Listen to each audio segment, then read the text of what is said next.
All right, guys, this is Scott Golden. I'm here live once again, day 2 of this impromptu kind of organic chat sessions with pickleball players and people in the sport that make an impact.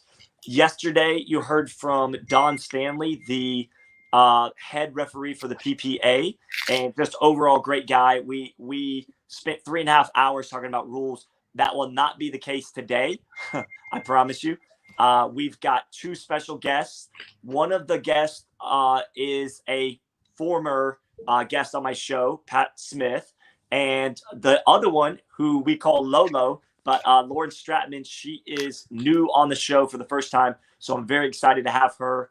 And if you guys could do me a favor, share this live stream. Let's get as many eyeballs watching this as possible. We've only got Pat Smith for just a short time.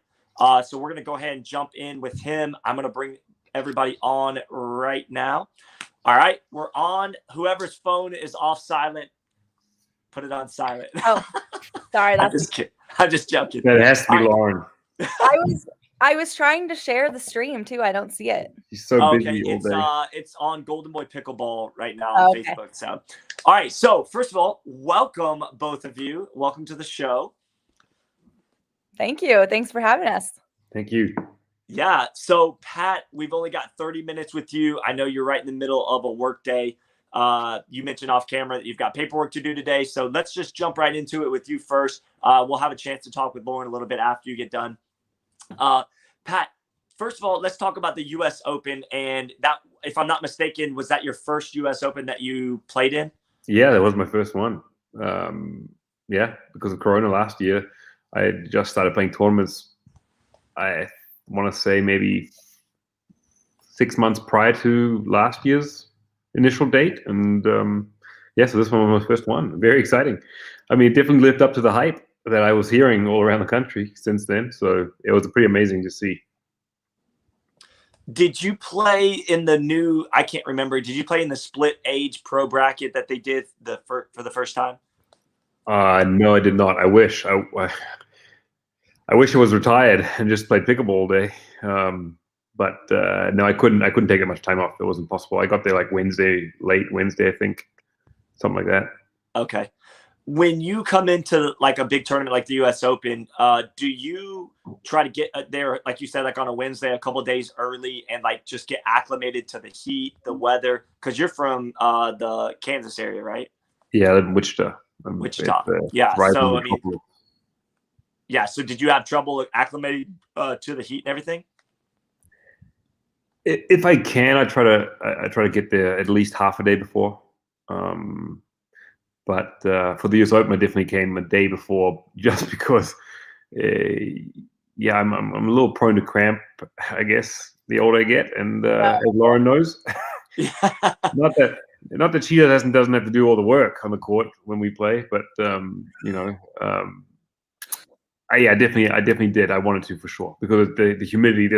In the summer there's humid and hot here, but you know, when I left Wichita, we actually had it was snowing out of nowhere. You know, we had 5 inches of snow, and then I land in Florida, and you're breathing water. Oh my goodness. Lauren, did you have any issues or problems acclimating to the Florida heat and humidity? Honestly, I love playing in Florida. I feel like I live in Florida. Every time I look, exactly. I pretty much don't have to acclimate. I'm always in Florida. So Yeah. no, I didn't have a problem with it. So you were living in California. Your family uprooted and moved to Knoxville, Tennessee, correct? Yes. Mm-hmm. About maybe less than a year ago. Probably. Yeah, last September. Last September. Okay. So for you've got your dad bought a place that had a tennis court, and then you guys converted it into 2 pickleball courts. Do you spend most of your time when you're home? Do you spend most of that time drilling and practicing on those courts, or do you bring people in to play with you? How does that kind of work? Yeah, I mean, I've been a little like lazy, I'd say, in trying to get some people to come out here, but I will hit with my dad occasionally. So like we'll play some singles, or we'll drill a little bit, but I don't have a lot of options here, to be honest, in terms of having like a really, how do I say it? Like a really high level of training, I guess. So it's been a little bit challenging when I'm here, but I'm honestly not here that often. So when I come here, I rest a little bit, I just go to the gym, or, I just, I'm figuring out how to kind of put a structure on my time while I'm here in Tennessee. So very cool. Yeah. Pat, you played with Lauren in a mixed doubles game, a best of 3 series against the Newmans, and it was a very intense match. Talk about that 3-game set, and talk about the conditions, the sun, the weather, the wind, and then playing the Newmans and how they get every freaking ball back over the net. Like, just talk about that experience of playing them, and you guys were so close to pulling out that victory. Yeah, that was a great match. I mean, I don't even know how long it took, an hour and a half or more, is what somebody told me. It was an hour and a half, yeah. Yeah, I mean, that's a pretty long pickleball match in general.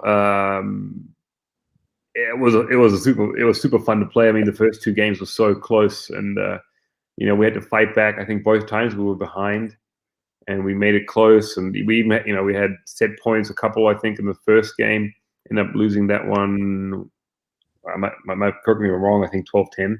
Yeah, you lost 12-10. Yep, that's right. And I mean, conditions are never an excuse, but that was probably one of the windiest days in pickleball that I've ever played in. It was definitely breezy. I'm glad I didn't whiff a ball. Let's put it that way, because I mean the ball would change direction 3 times as it's flying towards you, so it was definitely challenging. I mean, the sun, it was hot, but I mean the conditions are the same for everybody out there. I wish the sun was following the Newmans, not us. Yeah. More, but it didn't happen. So no, they played phenomenal. I mean, they played great, and they're very. They don't make many stupid mistakes. Lindsay in particular. I mean, this is actually the first time I ever played them together. I've only ever played Riley in mixed once, and I think we played Lauren in Tampa, and we played him and Michelle, and it was a 15-pointer, and it was also very close, I think. We might have even been up on the turn, and Lindsay is so patient. Yeah, I mean, Lindsay is just she's so patient. It's really annoying. Yeah, stop doing that, Lindsay. I mean, she's almost as annoying as Simone on the pickleball court, because everything just keeps coming back, and in particular, I guess with the conditions, hot, the Franklin ball is a slower ball. It doesn't grab as much spin as the Dura, for example, does. There's even less free points. The ball is soft. I think the only thing I can say about that ball during the US Open was that it didn't keep its shape very well at times. I mean, I felt like it was very wobbly at times, and you didn't get you got a lot of untrue bounces maybe. But again, that was a blast playing. I mean, of course we want to win those ones, but we've only played eight tournaments together, maybe. I don't know. Lauren probably knows this a lot more. She's more analytical than I when it comes to pickleball. She lives and breathes pickleball. Yeah, I show up wherever she tells me to show up. For sure. So it was a great learning experience, and just like when we played Ben and Simone in Delray. I mean, we can definitely play with the best out there. It's a matter of for us to finish, I guess. The crucial moments, but we played phenomenal. Lauren played. I mean, she defended like a champion again. Yeah. And the great thing about it was, we try to talk about our matches afterwards, which I guess this one we haven't done it yet, or analyze some of the stuff. Well, here's a great opportunity. Nice talk, and we would always try to move forward and work on certain things for the next event. Maybe some things I can improve on. Often has to do with me being a little more patient and not being so stupid. But yeah, I mean, it was great to see, because a lot of the things that we had talked about trying to get a little better at, we were actually able to do. So I think we just I think towards the end we just got a little more impatient, and I think they changed their game plan too against us in that regard. I think they switched. Riley was playing across from Lauren pretty much the entire first 2 games, and then they switched that and put Lindsay in front of her, and that for whatever reason, that matchup kind of, I don't know why, but it worked. Maybe it's because there's backends in the middle suddenly. It kind of worked a little bit better for me. And they kept the ball away from me more. It made me not get involved as much. Right. And I'll tell you what, I streamed that match live and I was commentating that match. What I noticed was in the third game, they did make a good adjustment because Lauren has a nasty forehand roll on her dink from being on the right side of you. And you were, I think, honestly, you were kind of rolling that ball so aggressive that I think Riley, I don't know this for a fact, but I think Riley was like, look, let me be cross court from Lauren and handle that forehand roll. And then we can almost take that away, because then you started going straight across to Lindsay a little bit more, changing up your rhythm. I think that was something that they did intentionally. I really do. No, I think, did Riley, did they switch when we played them the first time? They did. I don't think they were they put stacking. Michelle in front of you towards the end as well, right? Yeah. I think the biggest thing is, mixed is a lot more tiring for me physically, or I guess for most guys, because you try to take over more court. Maybe you try to get, especially with me, my four in the middle. I try to insert myself as much as I can, and I think Riley on the right side in mixed, he's able to keep his dinking is a lot more penetrating than Lindsay's. It has different kinds of spins on it. It has a different kind of pace on it. Lindsay's very good at getting the ball in the same spot over and over. I mean, it's like Chinese torture, and Riley can maneuver that a little bit more around. And plus, you have to be a little more careful attacking, because Riley's backhand is better than his forehand, unless you attack him straight up, with his right. With his grip. He can just punch straight down that way. But so I think he was able to push. They were able to push us around a little bit more, maybe towards the end of the game, off the line, back in, wear us out a little bit physically. And I mean, they deserved to win. They were better in that third game.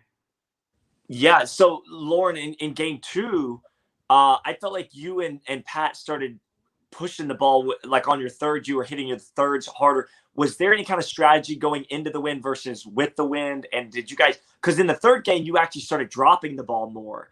And I think you were I don't know if you were trying to be more cautious and just not mess up, eliminating those unforced errors, or if there was a game plan. Go ahead and talk about that, because I noticed the change from game two to game three.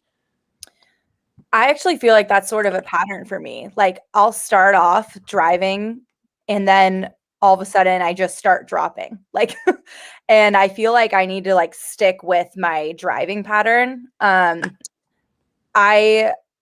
I don't know. Like, I don't think we went into like severe game plan mode in the change. Do you think so, Pat? I mean, I don't felt think we talked much about the game plan. I mean, we were riding the adrenaline and the emotions of pulling out that second game, because there were so many crucial and long points in that second game, especially towards the end.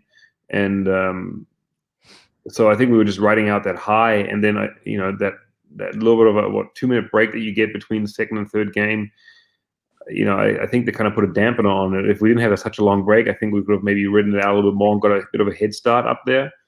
But again, it wasn't difficult, because we went back to the other side, so the one side is a little easier to play than the other one. Right. Yeah. And I will say too, like, about Pat, like, I think Pat's like a great partner. Obviously, I love playing with Pat, but I don't think Pat's much of a game planner.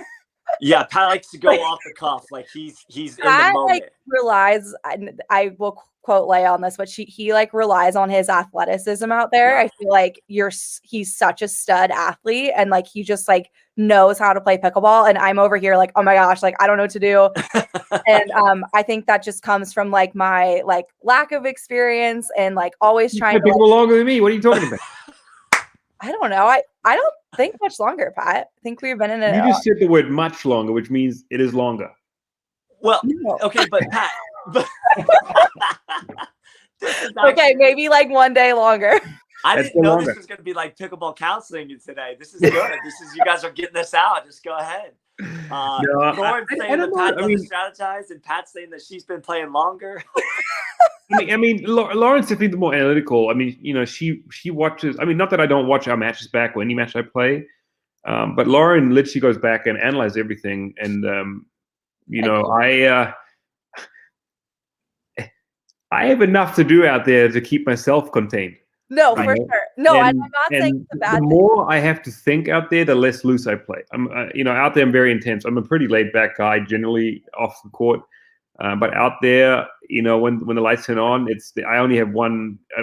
There's no black or white. There's no gray for me. I just was, drilled that into my entire life from my dad. Tennis. If you step on the court, and you can step on the court, whether you're hurt or not, you give it 150%, and that's the way it goes. And there's no secret that when I play men's doubles, the louder my French dummy partner and I are, the better we are. We thrive off that that intensity between us that kind of oozes into the overall game, and that's when I'm at my best. And the less I have to think out there, the looser I play. So kind of offsets that intensity just for my overall playing. And now it doesn't mean that I don't think about these things. I mean, I do think about these things, but another thing is I don't want to do too much is we talk about little things there, but I don't want to change our game plan too much because, again, the less we start thinking, we're just very similar, analytical there, the tighter we get, I feel like. And that's part of the reason why I always joke around. I try to make her laugh a lot as much as possible. Yeah. For no other reason, just to try and stay loose because we're both pretty intense out there. Yeah. So along those lines of being intense, I was watching one of your matches. That might have been that one actually. And you say words in not English. Let's just say that when you either mess up or something intense happens and maybe you lose that rally.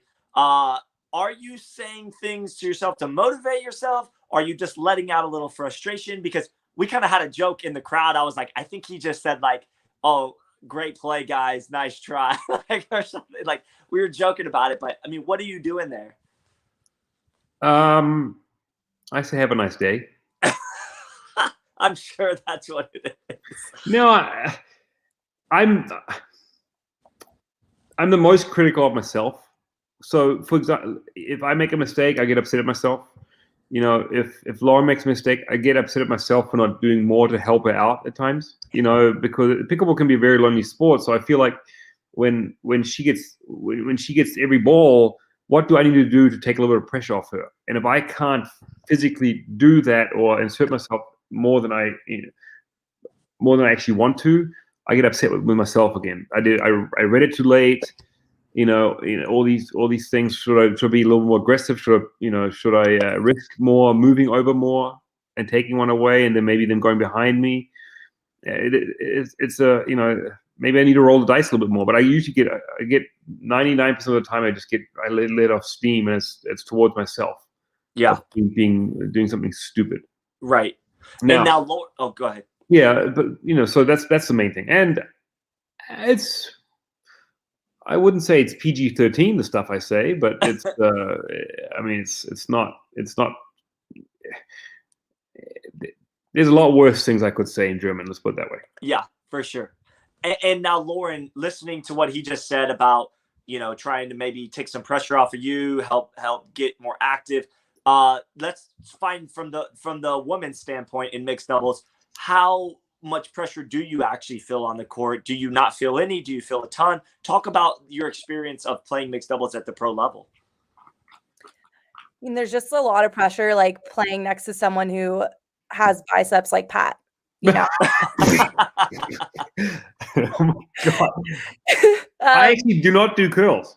So I don't know where this is coming from. Maybe just because some other people need to start eating something. I don't know. Oh my gosh. I don't even want to hear that BS right there.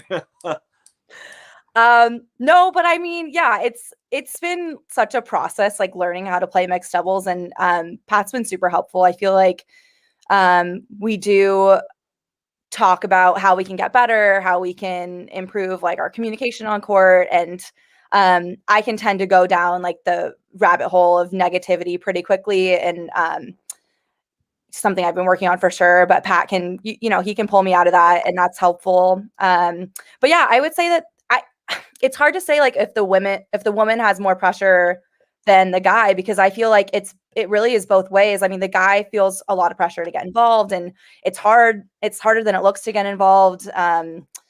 And, you know, obviously the girl's just trying to make dinks out there. And then I get impatient and I want to speed it up. And I remember, I think on one of our set points in the first game, Pat, I had said to you, like, oh, I'm just going to dink to Lindsay. And then, like, the third ball, I, like, sped it up. Very true. I remember that one. He's like, what happened to dinking? That's the kind of conversation. It wasn't even me making that suggestion. I mean, I was glad she said it. I didn't have to say it, but I do that also. I do that in games. I'll say we'll come out of a timeout in the 60 seconds. I'm like, all right, I'm going to slow it down. We're going to drop and dink. And then right out of the gate, I'm ripping. So I definitely can relate. But you know, if you watch the top, if you watch Ben and Simone play, or even, you know, Riley Lindsay, or even when Matt and Lucy play, you know, obviously they have a lot of power, and Lucy has, as one of the female players, probably one of the most, you know, powerful shots out there, or just a power game in general. She's extremely patient when it comes in mixed, right? They'll just dink you to death. Yeah. And the one thing that I've noticed is, you know, if they get pushed back, if the guy pushes them back, or, you know, they get right back into the line and they get straight back into dink mode, and they'll dink. They'll play that stupid point like 100 times over. You know, you think you got the point one, now the ball comes back in the kitchen, and then here we go again, starts from zero again. So right. The last 50 shots didn't happen, and here we go again, another 30 dinks in a row, and this could happen over and over. But they're so disciplined at that level, where they can do this over and over. And I think that's, you know, I think that just comes by playing this game longer and more experience, honestly. And one thing, I have to watch this. I have to watch that game back. But I think what happened in the first two games compared to the third game is that I think we got a little less impatient. I think you attacked a little bit more in the third game than you did the first two games. And again, it might have been just, again, it's tough to stay patient, because, I mean, I feel the same pressure there, because I feel the same emotion there, because it drives me nuts. It's like, God, okay, when's this going to be over? Okay, I mean, how I can't hit the ball harder. It still comes back, and then you try to do a little bit too much, and the problem is in pickleball, you just don't have the margin for error there. And 1 point can spiral into, it's like quicksand. 1 point can you can go and run 4 or 5 points in a row, and then you're screwed. I think one thing I'll say too is, like, I guess for me is sometimes I like compartmentalize mixed into like, gotta go to the girl. And so when Lindsay came in front of me, it was more like, okay, gotta keep it to Lindsay still. And I think that's what really got stuck in my head.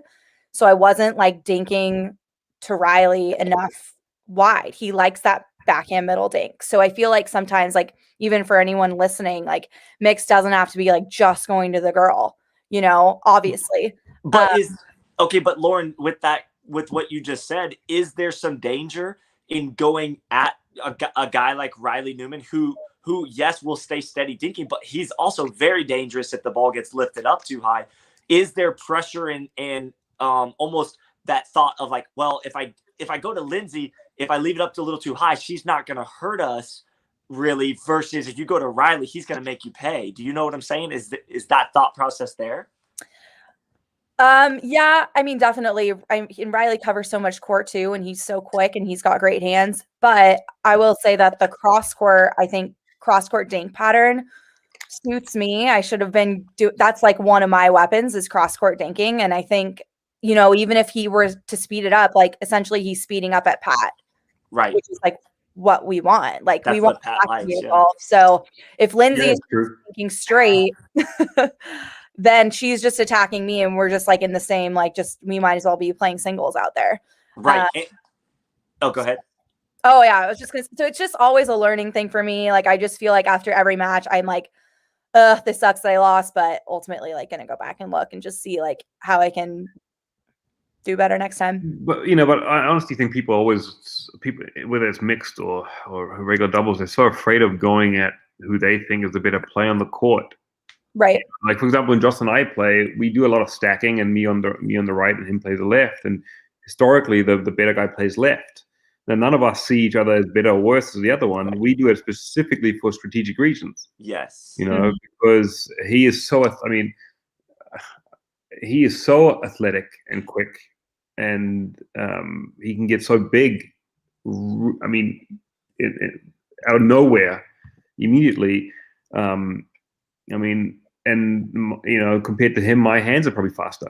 So of course we will want Ben in front of me versus him, in that regard, or whoever's attacking more is more prone to attack, because most attacks go down the line, right? So this I kind of the same thing what you're saying there, and I think you should never be afraid of going behind the person or any of that stuff, because how are you going? There's not that much ground to cover in pickleball. So how are you going to get some errors out of somebody unless it's just maybe a mechanical flaw, a fluke miss in terms of a dink where they pop it up too high?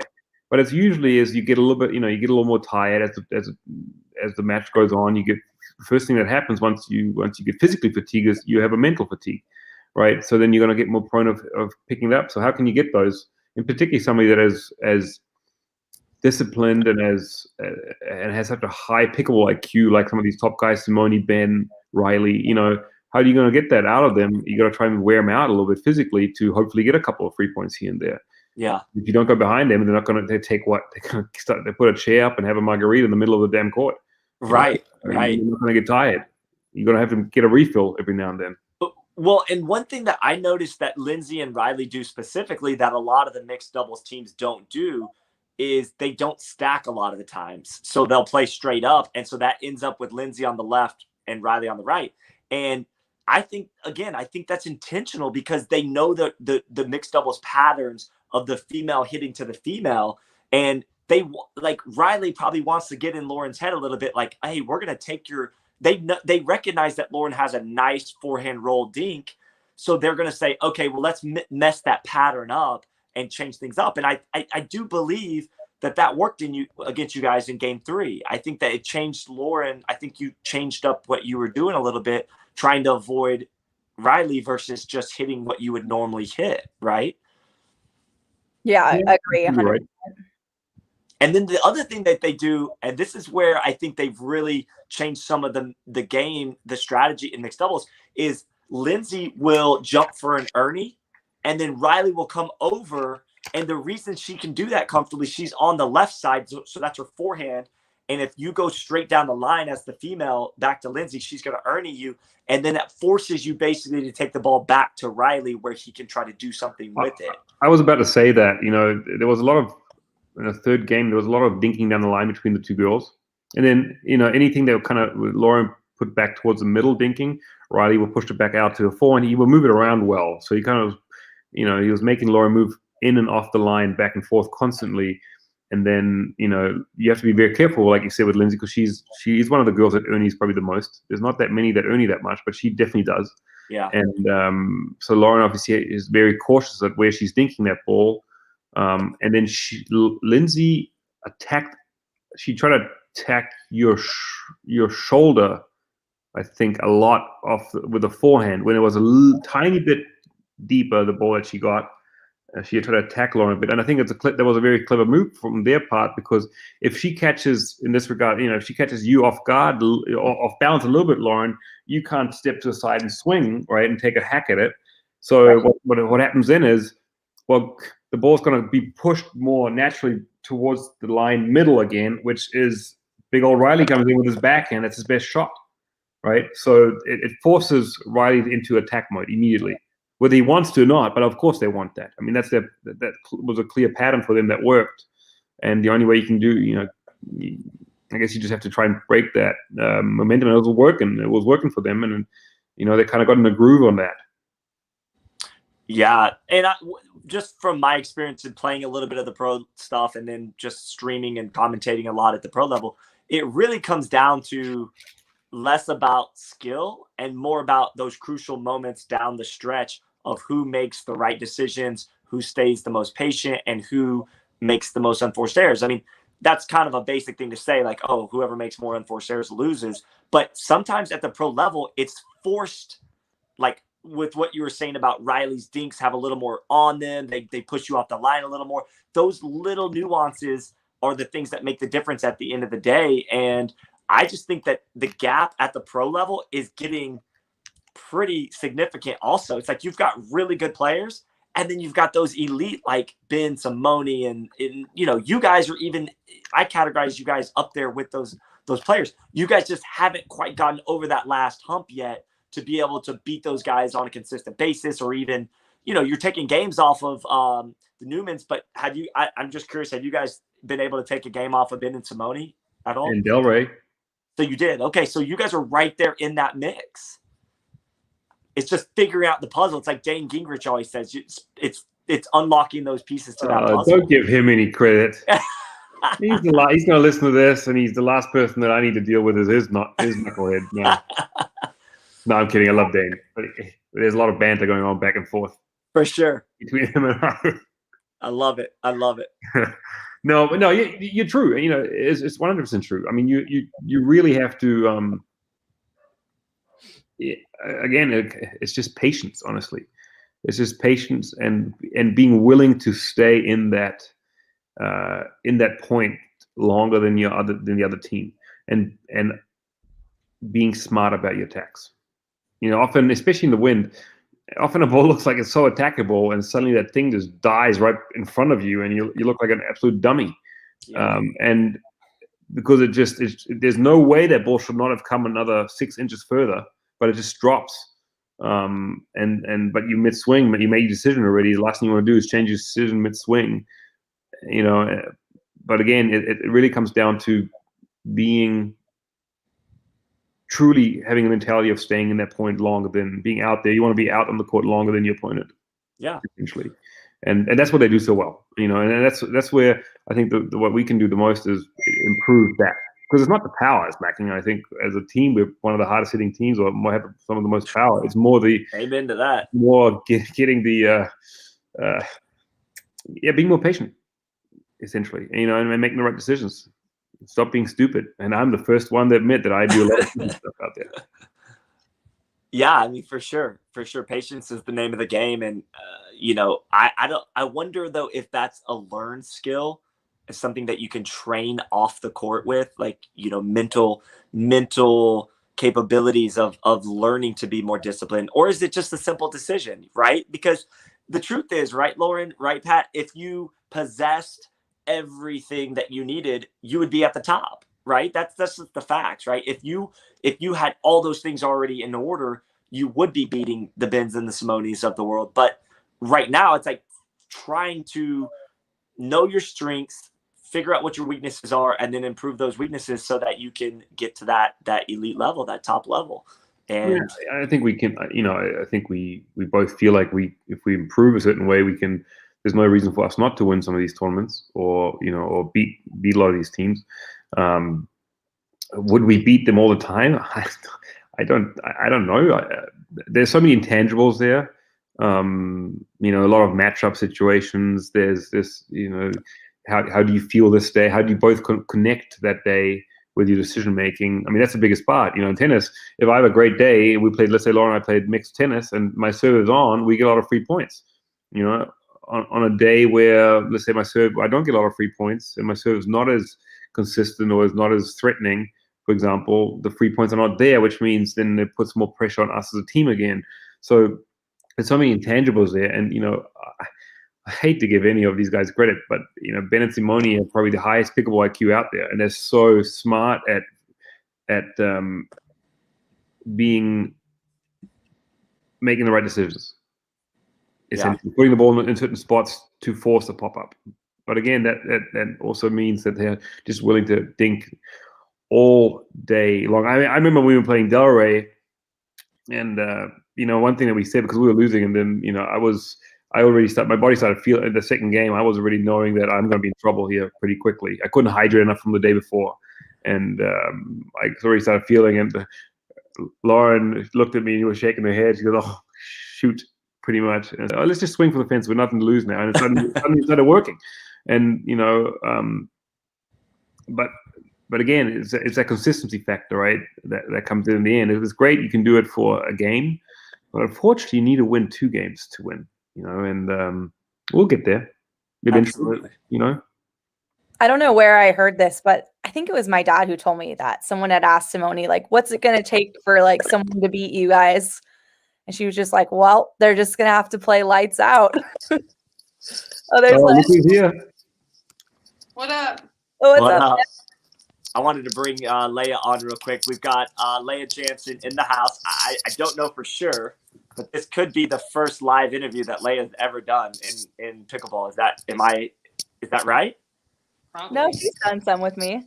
Oh, Okay. we did one. We did Eddie and Webby. Oh, that's right. I thought I might be the first one to bring her on live. Snooze, you lose. I love it. Love it. All right, Pat, I know you said you only had about 30 minutes. You're welcome to stay as long as you want. But I want to be respectful of your time as well. I know you've got some other things going on. I got another 5 minutes. Okay, very cool. Awesome. Okay, so Leia, we'll get to you in just a second. Hang tight. I didn't want to just leave you hanging there. You've been on there. You could have left me in the room. It's all good. I know, but I felt bad, so I wanted to bring you on. Pat, anything in your life right now that's new? I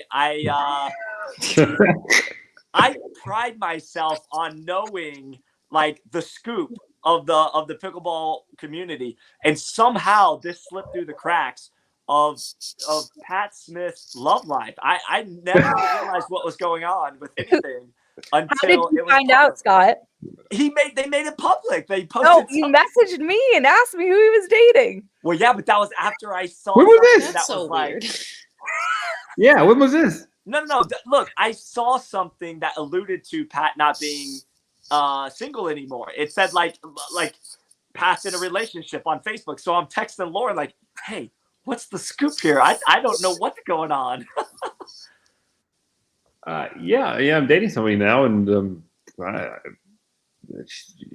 Hannah, she's awesome. We get along great, and it wasn't. These things are never planned. Right. And so yeah, we just get along really well, and connect. And let's see. I mean, it's so far we've got nothing but a great time. That's awesome. And it's been a lot of fun. Very cool. Very cool. Yeah, I just saw that relationship update on there, and I was like, wait a second, I must. Well, that's a bit of a funny story because I didn't even, I get so many notifications now on Facebook that I really just I open the app and I'm like, okay, what's this? And often it's just somebody posting something in some group, and I if it's during a work day, I don't have time to read them all at night. Sometimes I go back and look at them, unless I'm tagged in it, and then I need, then I go back and definitely do something about it. Answer if it's Dane Gingrich, I'll often I need to give him a little love back. The nonsense that all the challenges and all that nonsense that he keeps threatening me with, and he never pulls through with this kind of stuff. But I missed that request, and then I got a little hint in, I don't even know where it was.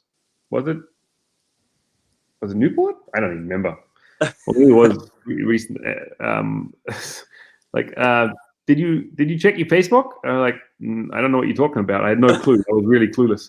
But I missed from 3 or 4 weeks prior. I missed that kind of request on Facebook. And I really don't care.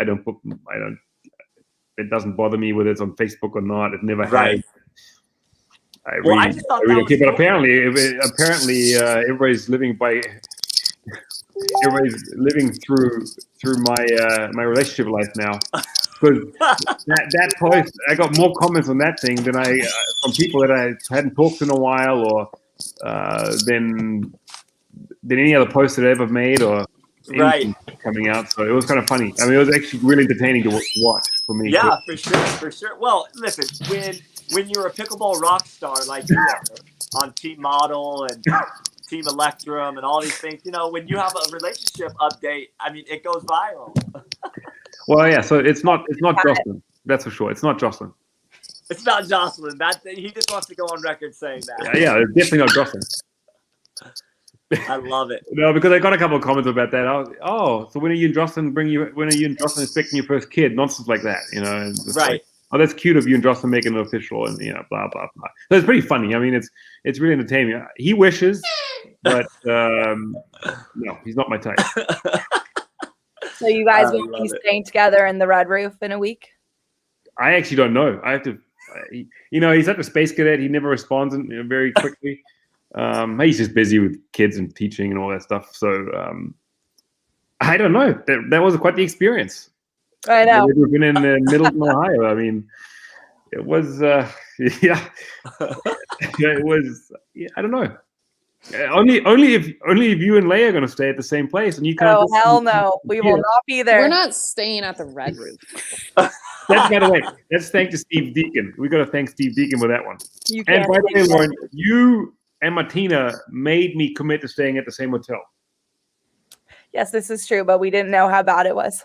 I And thought they that didn't even place stay was one a night. joke. They didn't even stay one night there. Or maybe one I night. stayed 6 hours. Yeah. Scott, So- you know what we're talking about, but we're going to this sketchy place next week. Okay, I'll get the details later off camera. That's funny though. Yeah. I No. love it. But Awesome. other than that, nothing else is new. Still the same old work and pickleball. Very cool. I probably should practice a little bit more. But my until pickleball pays the bills, I need to keep my job. That's right. Awesome. Okay, well, you feel free to keep chiming in anytime. I'm gonna ask Leia a question real quick. Leia, Actually, I have to jump off. do what? I have to have another call in 2 Okay. minutes. All right. Bye-bye. See you, Pat. You guys, Thanks for joining, bud. absolutely. Do you know how to get off there? Okay, he's good. All right, so we've got Leia Jansen and Lauren Stratman. This is a cool thing for me to get to interview you guys. It's actually more of just a kind of a relaxed chat instead of an interview. But I am going to ask some questions. So real quick, Leia, where did you move to recently where you're training with Tyson? Is that out in the Pacific Northwest? Yeah, it's back to my hometown. I'm in Spokane, Washington, and Tyson is in Raftrum, which is actually like 45 minutes away from me. Raftrum, Gotcha. Idaho. Do you go over on a pretty regular basis? Uh-oh, we're losing her. Yeah. Hello, can you hear me, guys? Leia, are you there? Okay, we're gonna okay. I hear you. She lost signal there. When she comes back, we'll bring her back on. So Okay. Lauren, I wanted to spend that first 30 minutes with Pat because I know he wasn't gonna be able to stay very long. Can you hear that? Sorry, can you hear those? Yeah, I don't your know phone's how to- going off. Well, it's not my phone, it's my computer, and I don't know how to silence it without silencing you. Oh, I see. I see. So sorry about that. No, that's okay. We'll just assume that it's the notifications of Leia trying to figure out how to get back on the stream. All right. So go ahead. So I want to ask just some general pickleball stuff right now. Where do you see the sport today, and where do you see the sport headed in the next, like, let's say 3 years? So, like, where is it today in your mind, and then where do you see it headed for the next 3 years? I mean, right now it's obviously really exploding. I feel like COVID actually helped it explode even more. So everyone kind of realized they could play pickleball in their backyard or in their driveway. And I think people started learning, and it's just really taking off. And obviously we have 2 professional tours now. So we have the APP and the PPA, which is really growing the pro scene. I think both, I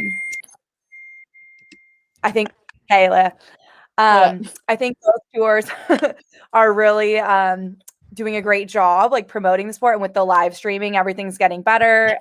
So viewing is getting better. I wouldn't say we're like there yet. Obviously, I think in the next 3 years, hopefully more sponsors come in. Maybe some schools start making it like if it was a high school sport, I think that would be amazing because that could funnel into being a college sport eventually. But yeah, I think that we're just on the right track towards, just really having the sport grow. And especially with contracts like CBS and ESPN coming along, I think that's awesome for the sport. I've had like more people in my random, like people that I don't know through pickleball or tennis kind of texting me and be like, oh, we're seeing pickleball on TV. And I don't know. I think it's everything's going really well in the right direction. Yeah, absolutely. I agree. Looks like we got Leia back. Leia, thanks for joining us again for the, I think, 3rd time now, because the first time you were just hanging out. I want to ask you, you're coming off a big singles championship at the U.S. Open. You took down Irina Tereshchenko, right? No, she took you down in the gold, right? But Yeah, you got she to beat the me gold. in the 3rd set. That's how much faith I have in you that you were going to win it. Yeah, you got to the gold, though, and then came up a little short in the gold medal match there. What did you do different, or what have you been doing different training-wise or whatnot to get yourself in a position to make it to that portion of the bracket in the finals? I hadn't really been doing anything different. Honestly, I feel like I kind of just tried to take a little bit of pressure off myself. I know I've been talking to Lauren about this for us in like the future, but I just tried not to pressure myself as much as I had been in the past. So in the past, you've been very like hard on yourself in the middle of the game or critical of yourself, and that sometimes can spiral down. Yeah, I feel like I just place like a little bit too much importance on it. Like, oh my gosh, the day before, I mean, Lauren would know. Like, it was just always just like I couldn't shut up about it. It was just way too important. So I just tried to like relax and just actually enjoy playing, and it worked out. I mean, as hard as it was to try to get myself in the mindset to do that, I feel like it just kind of worked out. As like Lauren's dad always liked to say, we need to become pressure reducers. So I just kind of tried to reduce the pressure, and I was putting massive pressure on myself. What was it like for you to be on center court with the cameras and the video and all the people? Did that naturally put a little pressure on you? And did you have to even go further with that thought process of, hey, it's just another game. It doesn't matter about the cameras and all that stuff. I mean, what's your mindset like during that? I mean, at first you're a little nervous, but I honestly just tried to like focus on breathing and getting in the zone. And once you start playing, you kind of lock in, or at least I did that time. So yeah, I honestly couldn't tell you how many people were there. Like I knew where certain people were sitting that I was looking to, and that's about it. Very cool. And then, who did you beat during that run that week? I can't remember who. It was Catherine. I know Catherine. You were able to take down Catherine. Did you just have an exceptional game against her? Did you have a game plan that worked from previous playing her previously? Like what was the kind of strategy there? Actually, no. I mean, she handled me pretty good every one of our previous ones. So yeah, I really just felt like I just kind of went out swinging, and I happened to play really well there. A lot of people like to say that. I mean, the ball does favor me. I really like playing with that Franklin ball for singles, and I think I like it for doubles as well. I think it made it harder for her to pass me, and that extra time that I had really definitely helped. Yeah. And Lauren, forgive me, but I can't remember. Did you play singles that day at the U.S. Open? Yes, I was. Lauren had a pretty tough draw. Irina. He had Irina in the first round. Yeah. Okay. That's right. On singles day, you streamed it. Actually, I do remember now. So you were playing Irina first round. I do remember you played well. It was 11-8, 11-7 or something like that. Both games, I think. So you were playing well, but that's a tough, that's a tough draw for sure. Yeah, she took down Simone after that. So you had Irina and then Simone? No. Irina played Lauren and then took down Simone. Oh, yes. Okay. Well, here's the other thing too, is they changed the draw like literally 5 minutes before walking on the court. So I'm walking on the court expecting to play someone else. So I'm mentally ready with my game plan and everything. And then I get on the court and I'm playing Irina. And I'm like, only in pickleball would this happen. Yeah, No. That doesn't happen very often in other sports. Unfortunately, in pickleball, it's kind of common for them to have a couple of dropouts, especially singles. And then they mix everything around because I think it's based on ratings, how they seed. At least it's supposed to be. And so then when somebody drops out, it changes, it throws a wrench in the whole bracket. I really kind of wish they wouldn't restructure everything last minute. I think in the future at big tournaments, if it's within an hour or two of the bracket, if you drop out, there should be no change. It should just be a forfeit win, and you should move forward. I think we should release the draw 72 hours before, and if you drop out, you drop out. That's a whole nother issue. Actually, I would love to hear y'all's thoughts on that, because from what I can tell, there's no real logic behind releasing the bracket at midnight, because people still drop out the morning of. So it's not and like at least that. Give us like a 12 o'clock, like 12 noon, like the 12 p.m. really messes with a lot of people. Like I always wake up at like 3 a.m. and if I got a good draw, I go back to sleep. If I have a bad draw, I'm like, you can't sleep. Gosh, are you kidding me? Yeah. Lauren, do you feel the same way? You feel like they should release the brackets a little bit sooner? Yeah, I'm worse than Leia. I stay up till midnight every time. I cannot help myself.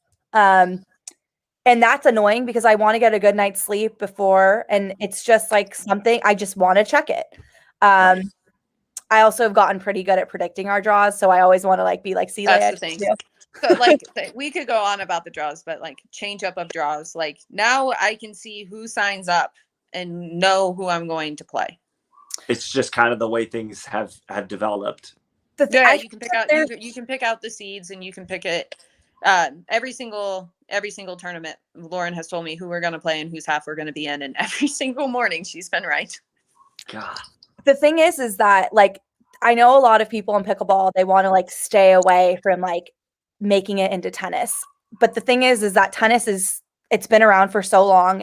There's so much like data, experience, professional sport. Absolutely. There are some things that pickleball could definitely benefit in just taking a few things away from tennis, like having like more of a universal ranking and rating system. You know, we have so many right now in pickleball. Like there's no, I mean, it's just mind-boggling what's going on in pickleball. It's the wild west right now. Yeah, it's nuts. It's nuts. Yeah, and then also like just little things like not knowing when we're playing let chords or not. So there's a lot of things where we like need to like be very universal on, and then also just in terms of the draw, they need, in my opinion, and I don't want to offend anyone here, but like there should be like, you see the top 4 teams, especially in a women's draw. We don't need to seed 16 teams, seed the 4, and then flip coins for the rest of it, because and then it should be a random draw. That's what they do in tennis. Place the seeds, put it in. They should do.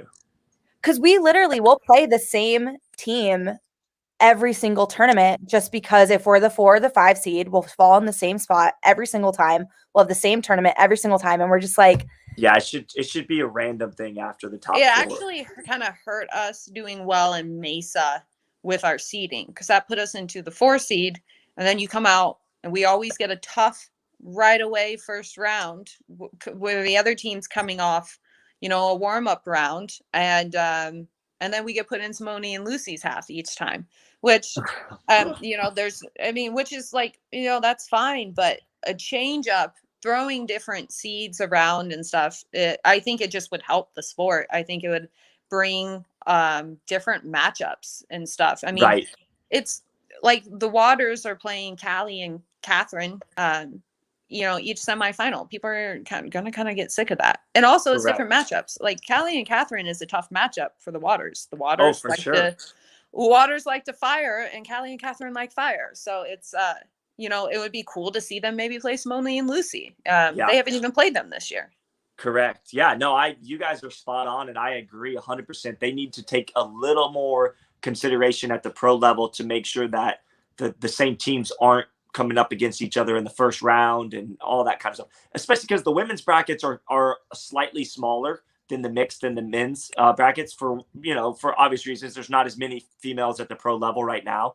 Hopefully that will change. Hopefully that will become less and less of an issue. But right now, it sounds like that's kind of a sensitive subject right now for you guys. It's a little bit of a thing. I think like with a lot of pro players, we're just kind of like wanting a little more transparency, a little more of just a set system, because a lot of us have come from tennis, so it just doesn't quite make sense. So my perspective, not coming from tennis, but watching obviously tennis on TV and just kind of knowing about sports, the difference right now is the amateurs in pickleball fund the tournaments. So the pros are kind of like the this is going to sound crazy, but like not that important to the tournament director. The amateurs are the bulk of the money. And maybe I'm going to offend some people here, but I'm just trying to speak the truth about this. If they got rid of the amateurs in tournaments and only did pro tournaments, it would flop on its face, because there's just not enough money to support tournaments that way, right? I mean, an 8-team women's pro bracket is not enough teams to make an impact. So I think that's where we're kind of at. It's like we need more tennis players coming over to pickleball and getting good at it, so that we can have 40 teams, right? If you have 40, 40, and 40 in the men's, the women's, and the mixed, that's 120 teams. I think you could support some type of pro-only tournament at that point. But until you're getting that consistently, I see no way to do it. Well, we Yeah. just have more sponsors though too. Like ultimately, like if it really has to be based off of entry fees, Right. we're really Right. nowhere even close to where we want. Yeah, ultimately, I think it's going to be the big, like it's how you look at it, right? Like, yeah, so you could nix amateurs or nix however you want to say it, but the pros are going to bring the viewing and Correct. sponsorship contracts, which ultimately is what we need anyways. So it's kind of like a weird spot. Yes, Yeah. it that is. everyone's in. Gonna be And the curly interesting to growth. see. Yeah, Well, since I like came in, so July 2019 was my first pro tournament. I can't even believe like how different it is, and Yeah. everything, and it's like changing by the month almost. So it's going to be really interesting to see where we go to the 3 years from now. But I think inevitably, as more people play, the more pickleball is just going to be here to stay. Yeah, and I think one thing and I'm not siding with PPA or APP or any tour when I say this, but I think the PPA has done a good job of putting their resources into trying their best to get pickleball out there to a broader audience outside of just pickleball players. And I think the APP does a phenomenal job with their broadcast. I think that the quality is amazing. I think everything they do is perfectly fine. So there's not a knock on anything with that. But PPA has made a push to try to get it out on ESPN3. The CBS Sports for the U.S. Open was one thing they tried to do. I think that's where we're really going to start getting bigger sponsorship that isn't pickleball companies. Because think about all the sponsors right now. You can tie them back to a pickleball company, most of them. Right? I mean, For the most part, yeah. I mean, I think the PPA has kind of gotten a few now that are outside. So, yeah. Yeah, and I hope that trend continues, because ultimately what you guys are saying is to get to that level where what I would like to see in the next 2 to 3 years is the first place is playing for like $10,000, right, in doubles, and then it trickles down from there, and maybe the bottom payout is like $1,000 or $1,500, and that might go down to like the 8th place team or something like that, or 7th place team. I think we kind of need that inevitably for growth. I know kind of coming into this, it's like not saying the top is like super top, like where you like make so much money, but there's definitely a difference between 1 and 6, and just like contracts and getting help to go to these tournaments. We've like, I know for me playing 3 events, like I bite the bullet on a lot of entry fees, and it's part of the reason why I was really putting a lot of pressure on myself to play, because you go to a tournament and you're thinking like, oh, I gotta win. Right. So I think inevitably that needs to happen to get people. Me and Lauren have talked about, like, you know, so many times we've just thought about like breaking our paddles and quitting. And ultimately, like, we're just too obsessed with it that we can't. And we've had some success where we couldn't, we're too far in, you can't turn around. But it's hard.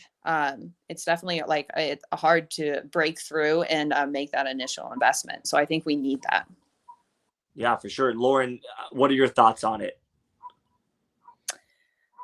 I mean, I just don't think we just don't have enough money yet. It's like hard to say, like the difference between 1 and 6 in pickleball and like 1 and 6 in tennis is like tennis has like thousands of people that are ranked. So I mean, how many women play? Like we could count almost on, 2 hands, like the top female inevitably in like a few years. Like I'm saying, I kind of agree right with Scott's no, goal. for sure. Right now, it's kind of hard.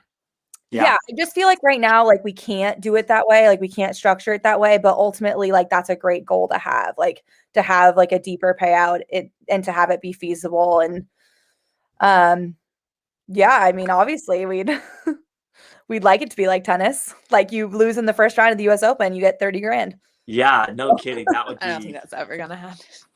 Like maybe in 50 years. Well, there's hope that it could get that way. But if you look at other sports like racquetball and some other things, it's like they have a pro level, but those guys aren't playing for tons and tons of money either. What the APP has done, I think, is amazing. That's been a huge burden off my back, not to have to pay entry fees and get a small little stipend for travel to go. That's nice. Small little things like that that keep trickling in, I think will help like more players come in. Yeah, and I'll just throw this out there. Megan played singles in January at the Punta Gorda at the Pickleplex. Oh yeah. At the APP one, and she finished 4th place, I believe. I think it was 4th place in singles, or 5th place even maybe. And she took home $500, and it's like, yeah, that was huge. It's like, okay, she didn't even medal, but she's still getting $500 for playing singles. Like, that's where you're gonna get more traction, I feel like, than giving the top 3 teams a huge chunk of money, and then everybody else is just kind of getting the bird, essentially. And I'm not trying to be mean or rude or anything, but like, these tournament directors and these tours need to start thinking about longevity and long term instead of just taking care of the elite, because they're always going to be there, right? I mean, Ben's making $250,000 a year. You think he's going anywhere? Like, no, he's not going anywhere. But they got to start thinking about the 6th and 7th and 8th place teams. I feel like, to try to give you guys a fighting chance. Especially like in the men's. There's so many good guys out there who don't even get on the medal stand. I can think of so many off the top of my head. It's tough. Oh yeah. Oh, absolutely. Well, we're going to continue to see growth, I think. And I just hope that everybody is doing their part to position themselves to take full advantage of the opportunities when they come.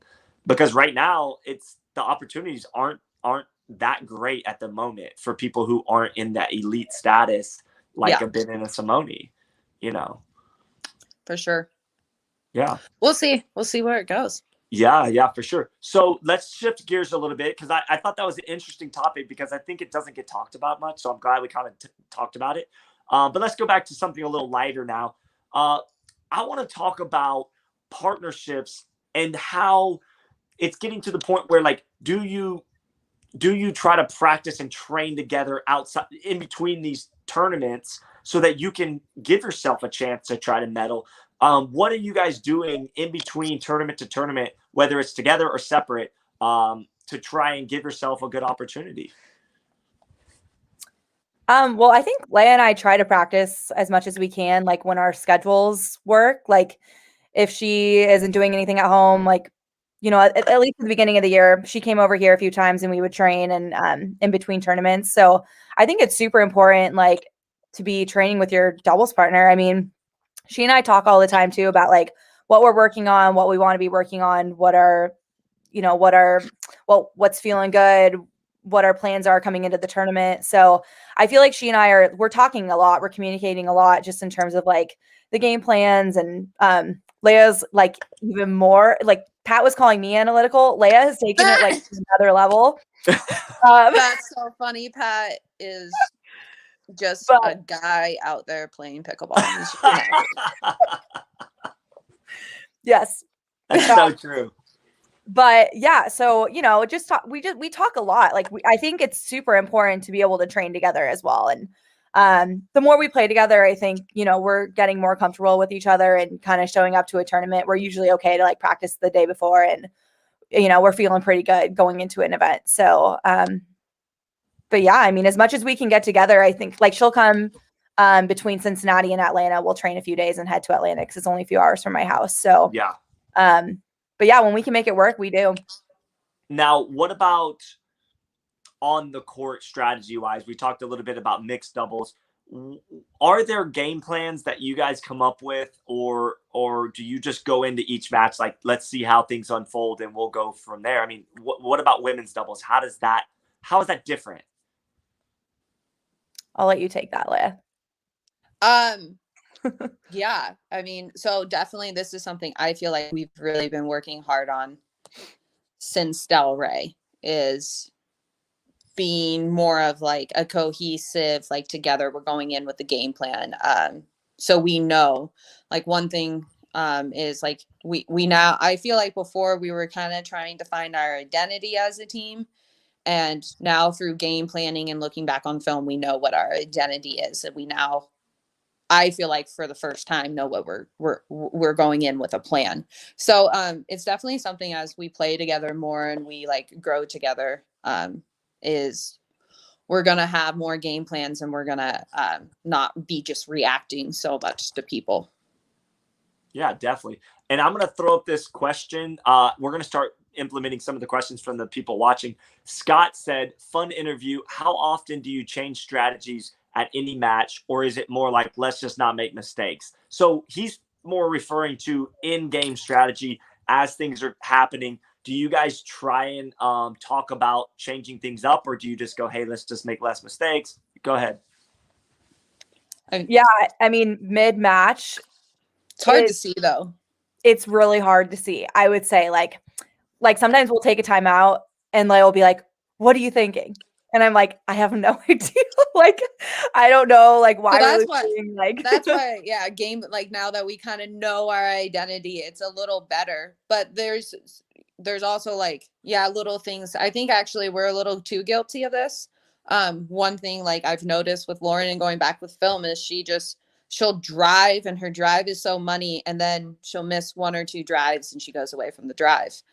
So sometimes I actually think, like, we're a little too quick to change, and, like, let's not make errors, and we don't really understand, like, even if you're winning 55% of those points, you're doing well. Right. Yeah. And I think it just comes from, like, it's just an experience factor too. Like Pat was joking earlier that I've been playing for so long. Like, I really haven't. Playing like 6 months longer than me. Yeah, like Leia and I are both, like, pretty new to this sport, relatively speaking. Especially, this is our first full year playing tournaments. Right. Right. Yeah. So, I mean, I do think it's an experience thing. I think, like, you know, the longer I played tennis, I was able to, like, adapt strategy mid-match, like, really notice patterns. I think with pickleball, it's a little trickier because the matches are happening so quickly. You don't have a way to really slow the match down. And I'm talking, like, in between points, it's very fast. So there's not a lot of time to, like, go out there and, like, figure out what's going on, except for, like, on a timeout, which is also very quick. It's only 60 seconds. So, and if I think calling a timeout, you're also, like, a little emotionally charged. So it's like, right, you know, things aren't going well. Like, what's going on? Right. Yeah. Exactly. So I think, like, the longer we play, the more, like, we're starting to become way more aware of, like, what works for us and what doesn't. So I think that's ultimately going to help us, like, you know, make better mid strategy change ups. But yeah, I don't know. We're sort of working on it all. Yeah, for sure. You guys are literally in the process of figuring this whole thing out with pickleball. I don't know if Leia, I don't know if you remember this. I hope you do. The first time I ever met you was in Alabama, my hometown. Oh, yeah. With And Tony Tran. Yes, with Tony Tran. And the funniest story, Lauren, I don't know if you've ever even heard this, but Leia played singles and I think women's doubles or whatever on Friday and Saturday or whatever it was. And then on Sunday, we go into the bracket. Classic.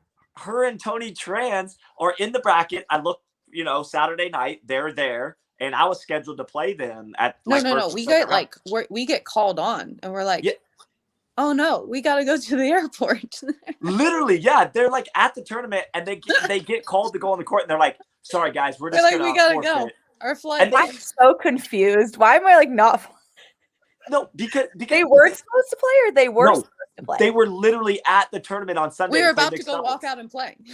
And then they go, oh, crap. We luckily look at our tickets, and we're like, oh, so what time do we have to leave after? And I'm like, Tony, we got to go now. Oh, my gosh. They literally, like, we were going to go. Doesn't surprise me from Leia. Right. Me and my partner. Now, mind you, I'm just meeting Leia. She's new. I mean, she's brand new on the scene. Nobody even knows who she is.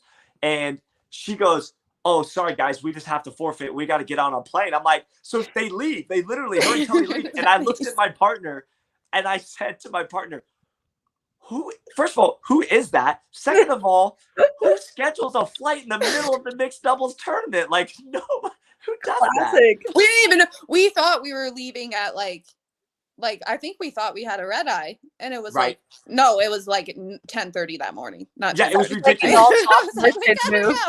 It was like a ridiculously early flight, and I was like, I have no idea what just happened. Let me tell you, I think Tony scheduled those. I didn't schedule that. But that was pretty classic. And if you know Tony, that's very classic of Tony Tran. You sure Althoff didn't schedule you that flight? Wait. Now we got to hear about that story. What is that story? Oh, No, I don't know. Althoff is just notorious for having 7 different flights, and say he's playing Ben and Colin. Well, he's calling his assistant and hopping on that next flight. Let me tell you, Oh, that's so Ben good. and Simone, he's on that next flight. Oh, that is so good. I That love was accurate, Leia. Very Now, nice. this is insight that you don't just get anywhere. This is only on the Golden Boy Pickleball Show. Yes. But no, that was my first experience meeting Leia, and I was just like baffled. I was like, who just leaves in the middle of and she was so chill about it. She was like, we're just gonna go. Oh, yeah. I was ready to go home. Sounds like her. Yeah. Funny stuff. But since then, Leia has really come on strong. I didn't know if she was going to stick around in the sport or just do it for a little bit and then be done with it. But thank God, Leia, you stuck around. I know that me and Megan saw you at the Texas Open in 2020, I think. And we chatted with you a little bit, and we were kind of like, hey, what's your next phase? What's your next step? And you were talking about really putting the hammer down on singles and really trying to focus on singles in 2021 and really try to make some moves. And I think the hard work that you and Lauren have put in is starting to pay off, you know? Yeah. I mean, I think as much as I can, it's just actually it's just kind of been taking a step down. I think I was almost like overworking myself. I actually, take days off now, where before I was like, oh my God, I didn't work out. I got to go work out, and then I got to go play. And I think actually just kind of like de-stressing has really helped me. And unfortunately, I didn't figure that out until like a month ago. No, it's great. You got to evolve. You have to change and learn. Lauren, is there anything that you're doing different than say 6 months ago or even a year ago? So actually similar to Leia, I've really been focusing on the pressure reducers. So the pressure reducing thoughts, which I think is important for anyone listening that's, that plays pickleball. It's find ways to take pressure off yourself, whether that's at a 4-0 level or the pro level. Because ultimately it helps you play looser. But yeah, I've taken Pat's advice and trying to smile on the court more, and that's actually been helpful. I try not to listen to him about everything, but sometimes things stick.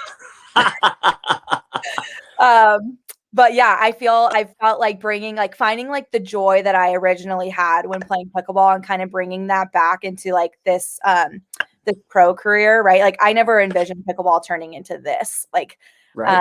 So it's been just kind of going back, finding that joy and bringing that into the competitiveness of it has really helped.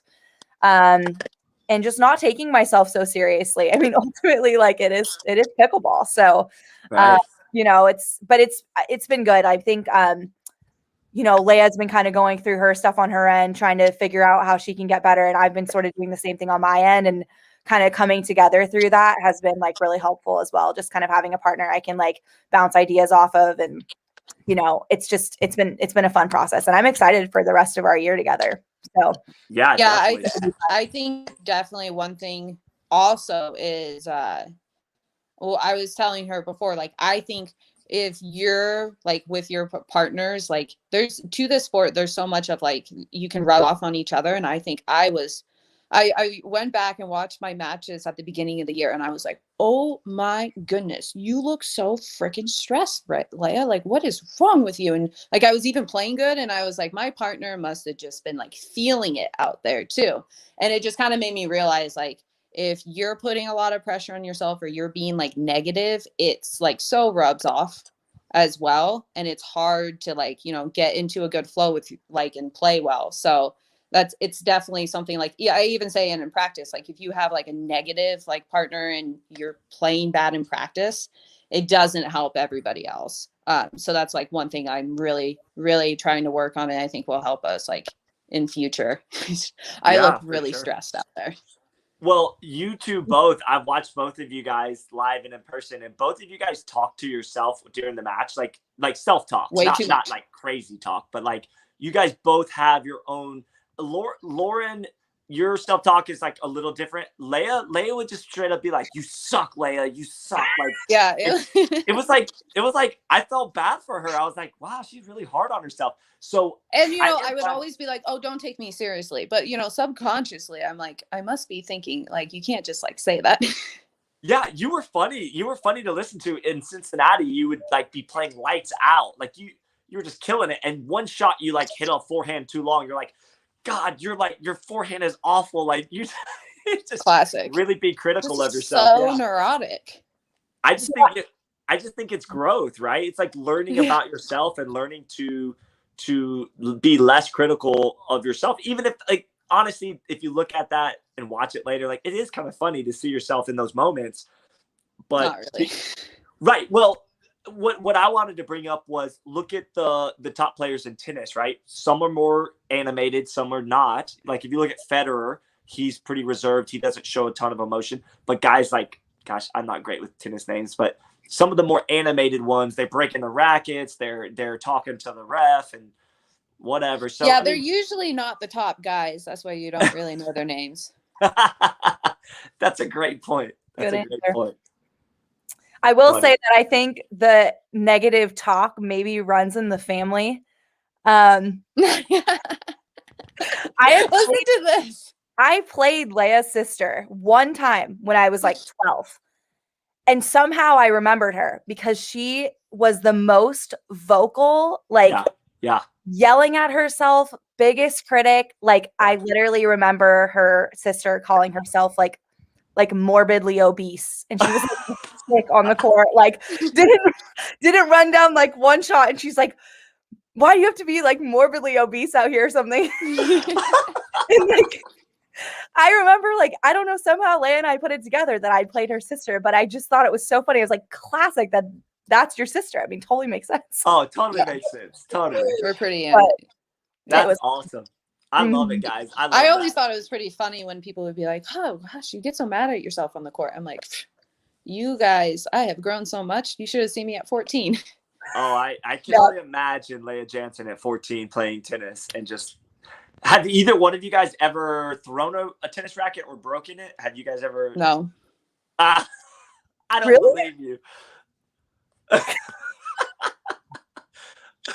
Good PR answer. You guys are going to stick to that. Okay. All right. Oh, we'll man. I do want to post this up here. Ian Michael Moss said, "Hey, Lauren Stratman, Gaucho alumni 95. Sorry, I'm a little old. Do you know what he's talking about?" Well, that's a UCSB reference, and I actually didn't go to UCSB. So I don't know why he said that, but I think maybe he assumes because I did go to school in Santa Barbara, but I went to Westmont actually. okay, very cool. But he's an alum of UCSB in 1995. But my dad is a UCSB alum, so I will tell him. Okay, very cool. Maybe that's what he was referring to, but he probably. I don't know. Yeah. Okay, and you guys are y'all headed to Cincinnati? This is the question. Cincinnati next week? Yes. Yeah. Very cool. Okay. Yeah, we're playing together. Very good. I'm just trying to go through. We let the questions kind of the comments and questions stack up a little bit. This has to do with we were talking about earlier. Can you do a random draw after you establish a certain seeding? That's kind of what you guys were talking about. It's like seed the top. You four should be able to. Yeah, I don't know if they. You know what? Let's touch on that one more time for a second. I wonder if it's like time wise, if like they don't have, if the tournament directors and the people behind the scenes don't have the time in their mind to like spend doing that, because they have like, like, okay, for example, Atlanta has almost 1,300 players. Well, only a small percentage of those are pro players. So like maybe they're just having to do all these other things with the tournament that they can't focus on that. I don't know. Maybe I'm giving them an out. Maybe maybe it's like they don't have the software for it and stuff, but it's it's just something that we would hope to see like as it grows. Right. I feel like it wouldn't be like, I'm sure that's something like Melissa could add to pickleball tournaments, because they do it where you have to seed all the teams, right? So you seed the 16 teams or whatever. And then that system throws it in. It's at every single time the draws. This is to my knowledge. I'm not sure if this is exactly true, but it looks like they put them in the same spots most of the time, right? So if they were able Yeah. to just, it actually would take time. It would be less time actually to do it how we're saying it, because you'd only have to see those top 4 And or then just random. top 8, and then the computer just Just shoots them in. Yeah, I mean, and then they should be able to have the ability to go through and like change something, like, you know, if they didn't want the waters to play each other in the first round of mix, they could change it themselves. But like, other than that, like, I it just should- think, I just think it would be cool to see different matchups, different people playing. Yeah, for sure. We're just playing each other all the time.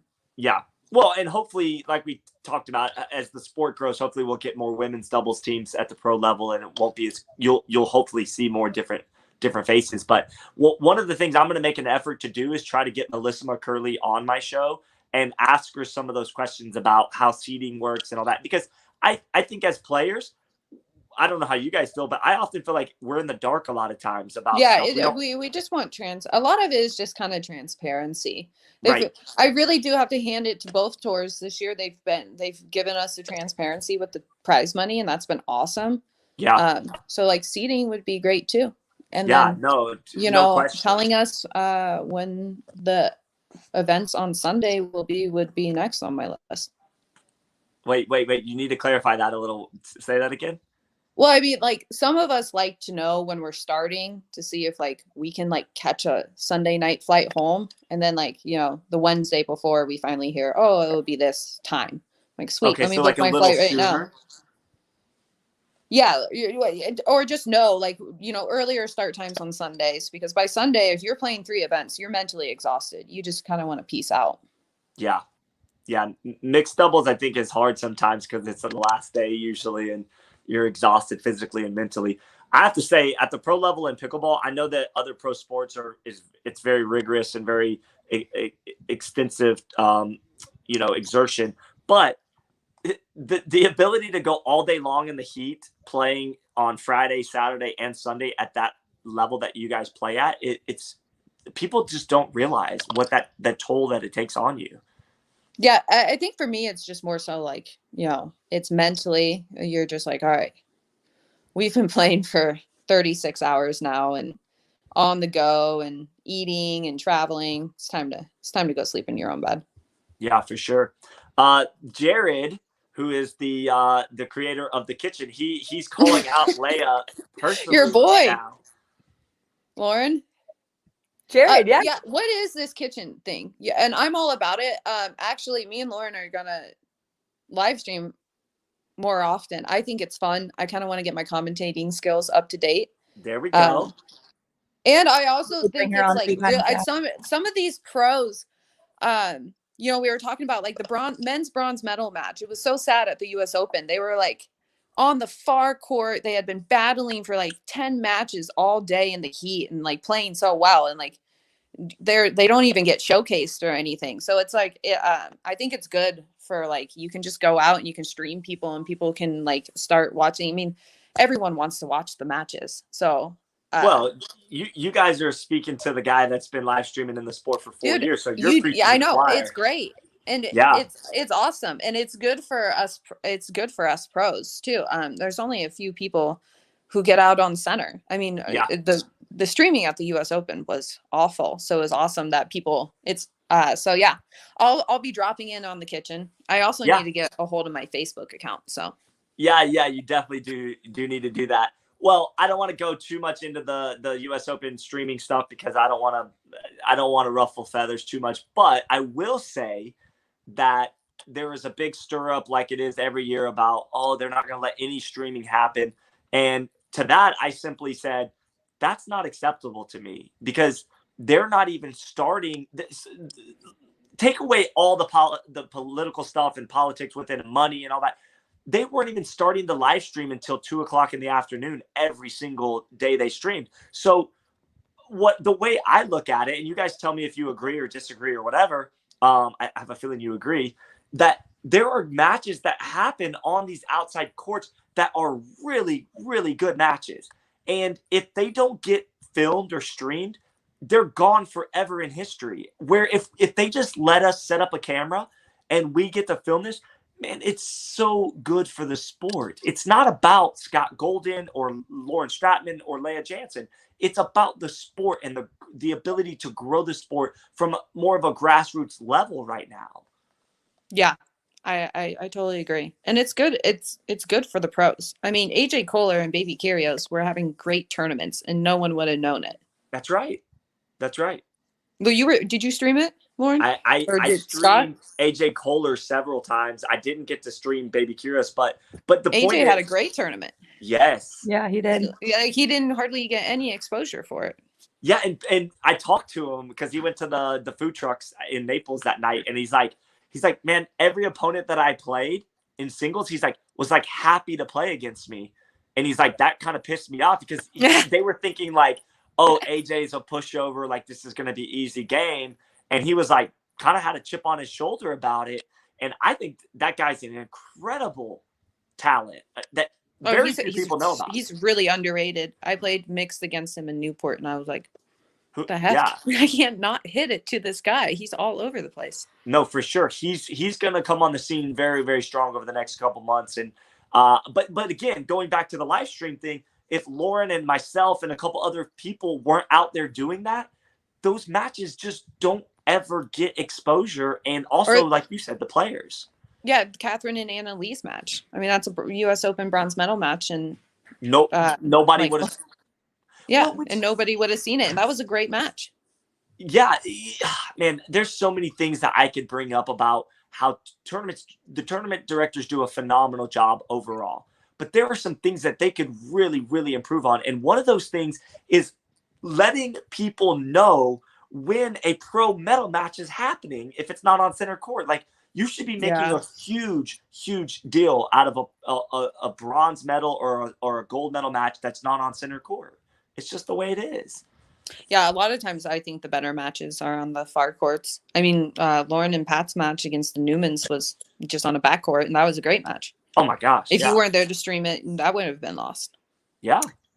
I feel like too, like something about the live streaming that's kind of fun is it's giving viewers like at home, like more of an experience of like seeing the tournament. So like when you just see the center court, like that's great. But like, it's also fun to like the crowd was so electric at the US Open on the outdoor courts. Like these matches were packed and like you couldn't even find a place to sit or stand at a lot of these matches. So I think it's fun to kind of like bring viewers like that side of it too, like to see like, wow, like pickleball is really growing. There's so many spectators and viewers now. And yeah, people are loving it. And I think it's fun to show that. And I liked your like impromptu interviews, Scott, like in between, like, so I think that's a fun little thing to offer people at home. Yeah, for sure. And I don't know if you knew this, Lauren, but during your match with Pat against the Newmans, I had to get up on a trash can and commentate from the top of the trash can because there were so many people around that court.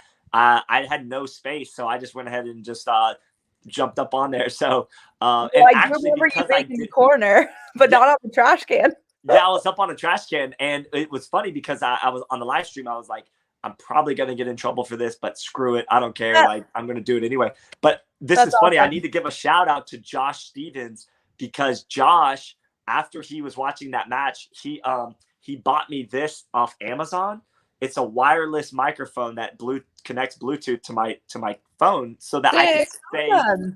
Yeah, because the reason I had to get up on the trash can was so I could be close enough to the microphone on my phone. So he went ahead and ordered this. So shout out to Josh Stevens. He's the man.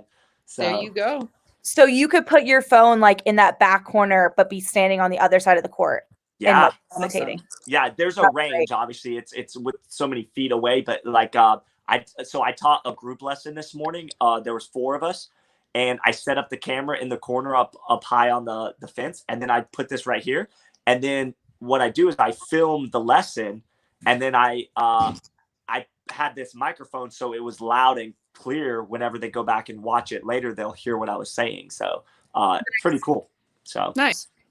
Yeah. All right. I'm going to throw up what Dane Gingrich just said. He said, what have been some regular real-time match adjustments you found yourself making? So the wrong ones. The wrong ones, yeah. If you're not winning, it's probably the wrong ones. But talk on that a little bit. Lauren, go first. You take it away. Um, yeah, so I think generally it usually comes down to like whether we're winning if we're speeding up first or if we're not winning those points. And then maybe it's like the spots we're picking. So um generally like I feel like I find myself usually like telling Leia like we got to just keep being aggressive, like we got to just keep going, and then sometimes I think she'll be like no, I think we should maybe not be as aggressive or like so I feel like we're always Lauren trying was to right. If anyone was wondering. I just think like Leia and I have like strong weapons like when we're attacking and when we're aggressive. And I think sometimes like we start to go into like more of like trying to make more shots or like that's why I go more towards the drop. So just like more committing to driving and so it's usually like little adjustments like that. Like I find like where I'm like, okay, I think we should do this a little like we should just be generally it's really just trying to be more aggressive, I think. But yeah, other mid-match maybe would just be like changing up like where we're dinking, trying to get girls moving more, trying to get them out of position, trying to hit middle more. But usually it comes down to like individual matches and matchups, right? Like where we're making these adjustments. Or maybe we change up like who we're playing to. Like maybe we come into a match and we're like, okay, we want to target, let's just say we want to target Jessie more, and then all of a sudden we target Irina more, or whatever it is, not in that particular order. But just things like that where we're just mixing it up more. Leia, do you and Lauren, when you're on the court, is one of you guys better at like recognizing when one of the opponents goes cold or is having like issues and then like quick to point it out, or do you guys just kind of hopefully both recognize it at the same time, or what? Is there anything that you guys are good at like that? I think we're both a little actually too self-critical. And I think it's actually kind of funny because we're both like nice partners to each other, but we're like pretty mean to ourselves. So I feel like usually one doesn't really like if I make a few mistakes, I'm like, oh, I'm cold. And I tend to get too passive. So I was making the wrong adjustments of being like, let's just throw balls in and not really trusting our weapons. So yeah, I think we're both pretty self-aware and we like to make the right adjustments. Like I know if Lauren's hot, I definitely like her to be looking to take the ball. And when her drive is on, I like her taking all the thirds. So yeah. Lauren, have you always possessed like natural power, even in tennis and stuff? Is that kind of your strength? Yes. I was never like a grinder in tennis, like ever. Like I would just like bomb girls off the court with my forehand. So I remember playing you for the first time like in a rec game. And typically, like this is just a general statement. Typically the women don't hit quite as hard as the guys. This is general statements now. And then I get on the court with you, Lauren, and I felt like you were hitting bombs at me that I was like, holy crap, like this is making a different sound off the paddle. Like she's crushing this ball. So I could tell like it was most likely a natural thing that you've possessed your whole career. And then there's some other players, like some big burly guys that I thought would just like crush the ball, and then they don't hit it very hard. It's really a weird thing when you see that. And then Leia, you're pretty steady. I feel like you're pretty steady in your play. Like you have a good balance of like power and control and finesse. I'm too steady. Do what? I'm too steady. Too steady. So that's what I was gonna say. Some people would say that you get into almost like just the same rhythm and that almost like that grind of the same tendencies. Are you working on trying to learn to mix those things up, or I mean, how do you? I think a part of it was when you came in, I just thought like no unforced stares. And I think it's just one thing of like, in studying myself, I realized like, it's not really about the unforced errors. Like you need to like, I don't really take chances on 50-50 balls that Lauren's willing to take. And I need to. So it's definitely like, and part of that is just, playing looser and putting less pressure on myself. So it's definitely something that I'm working on because I wasn't a grinder in tennis either. So it really doesn't like suit I'm not a patient person. So I need to, because I do play really aggressive in singles. So it's something I'm trying to translate over to doubles. Yeah, you definitely have more of an aggressive singles style than in doubles.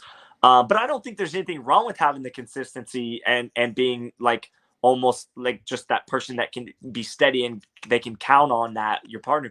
But you've got to have some unpredictability. I feel like at the pro level, you have to keep people. Well, you have to have some attacks. You have to. I mean, Lauren always talks about like, oh, this person's just so non-threatening, and you want your opponents to feel threatened by you.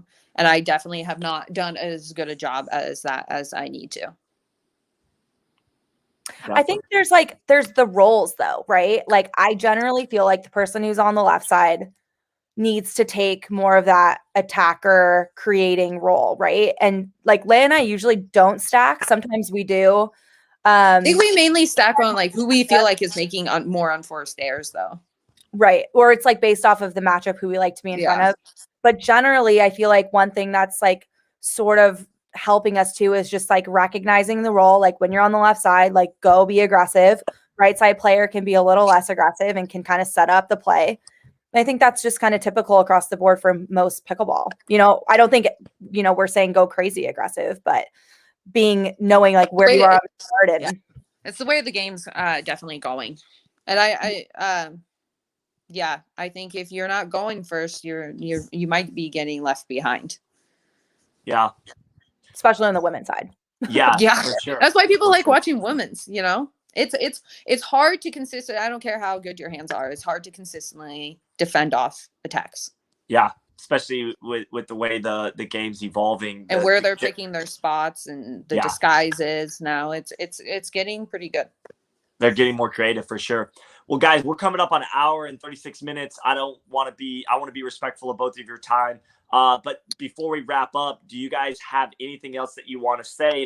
Anything else you want to discuss, or are you guys good to go? Yeah, I'll just say that I love the kitchen community. I love it. It's been such a fun community to get to be a part of. I've loved getting to know you better, Scott, and Jared, Paul, and Dane. Elif, I think his name is. Yeah, Elif. Yeah. So just thanks for tuning in if you watched, and it's great. Thanks for having us, Scott. Yeah, and Leah, you need to jump on the kitchen. You got to get that going with Jared, Paul as soon as possible. I'm actually really going to make a commitment to social media this month, guys. It's going to happen. I like it. That's that warms my heart right there, Leah. Yeah.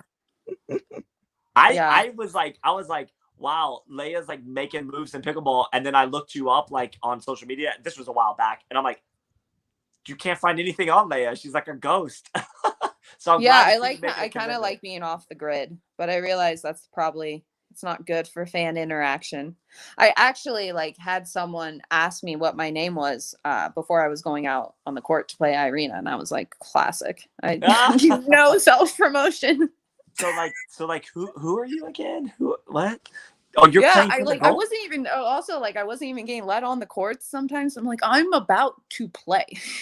I gotta tell you, the two things that stick with this interview that I'm gonna go away with are if you're not being aggressive, you're gonna get left behind, and Leia's commitment to social media this month. That's the two things I'm gonna remember from this. Love it. All right, guys. Thanks for having us, Scott. It was great. You're welcome. I just so you guys are on board, I am trying to do more of this like live impromptu kind of just middle of the day kind of sessions with the pro players and also just like different aspects of pickleball. So like yesterday was the rules and today is with you guys and Pat. Like I just want to try and get creative in ways that we can let the people that love pickleball and that love you guys have a chance to get to see you up close and personal and get a chance to kind of know you a little better.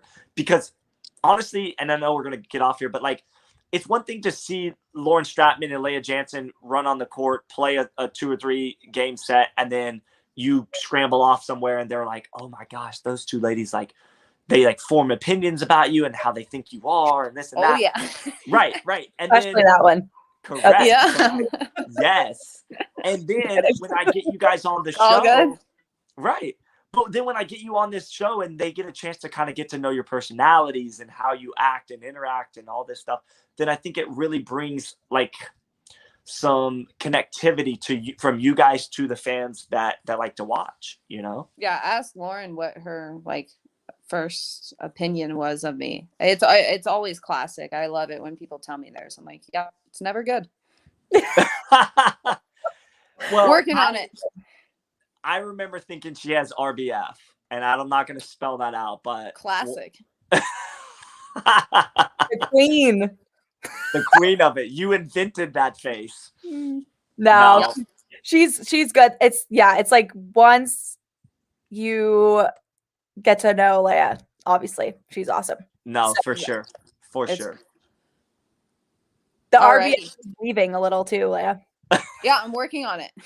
Yeah. Well, part of being active on social media this month is people are going to get to see your different smiles and different interactions. So that'll be good. And I'm going to hold you to it. So if I don't see that you're on social media much, I'm going to give you a call. Add me on Insta, Scott. I'm on Insta, Okay. and I'm Okay. going to take a picture with my dog sometime this week. Boom. All right. Y'all be looking out for that picture of her and her dog. Lauren has already been doing that for like 2 years now. She's been posting pictures of her and her dogs. Oh, it's constant and probably annoying. I I should always know stop. when you come back from a tournament because the first posts that you make are about your dogs when you come back and like you see them and stuff for the first time. Oh, I know. I got to bring that dog sometime. I love it. All right, guys. Y'all All have right, a great see you guys. afternoon. Enjoy All right. it. We'll catch Thank up you later. soon. Okay. All right, guys. Bye. See ya. Thanks, Scott. That was fun.